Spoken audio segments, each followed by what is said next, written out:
নমস্কাৰ বন্ধুসকল মোৰ আন এটা ভিডিঅ'লৈ আজি আপোনালোকক আদৰণি জনাইছোঁ।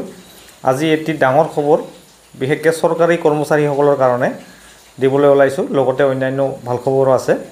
আজি 4 ছেপ্টেম্বৰ 2024 লখিমপুৰত এইমাত্ৰ শেষ হৈ গ'ল অসম চৰকাৰৰ কেবিনেট বৈঠক আৰু সেই কেবিনেট বৈঠকতে অসম চৰকাৰৰ কৰ্মচাৰীসকলৰ কাৰণে এটি ডাঙৰ সিদ্ধান্ত গ্ৰহণ কৰিছে।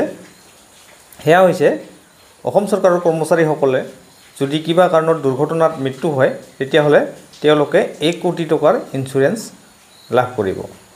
যদি তেওঁলোকে পাৰ্মানেণ্টলি ডিজেবল হৈ যায়, চিৰদিনৰ কাৰণে অক্ষম, তেতিয়াও তেওঁ 1 কোটি টকা লাভ কৰিব। আৰু যদি তেওঁ কিবা কাৰণত পাৰ্চিয়েলি কি হয় আংশিক পৰিমাণে, তেতিয়া তেওঁলোকে 80 লাখ টকা লাভ কৰিব। আৰু যদি এক্সিডেণ্টৰ বাহিৰে অন্যান্য বেমাৰত অসম চৰকাৰৰ কৰ্মচাৰীৰ মৃত্যু হয় তেতিয়াহ'লে তেওঁৰ পৰিয়ালে ইঞ্চুৰেঞ্চ কভাৰ হিচাপে 10 লাখ টকা লাভ কৰিব। বন্ধুসকল, ইয়াৰ উপৰিও আজিৰ কেবিনেটত সিদ্ধান্ত লোৱা হ'ল যে অহা 15 ছেপ্টেম্বৰৰ পৰা অতিৰিক্ত 20 লাখ জনসংখ্যাক ৰেচন কাৰ্ড প্ৰদান কৰিব।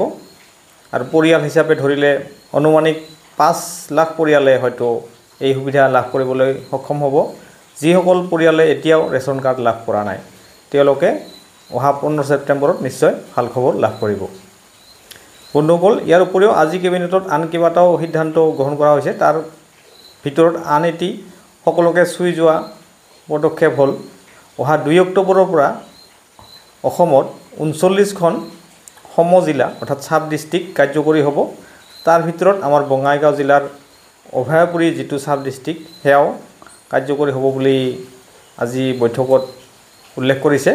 গতিকে বন্ধুসকল, আজিৰ ভিডিঅ'টো এইখিনিয়ে। ভাল লাগিলে নিশ্চয় লাইক আৰু শ্বেয়াৰ কৰিব। ধন্যবাদ।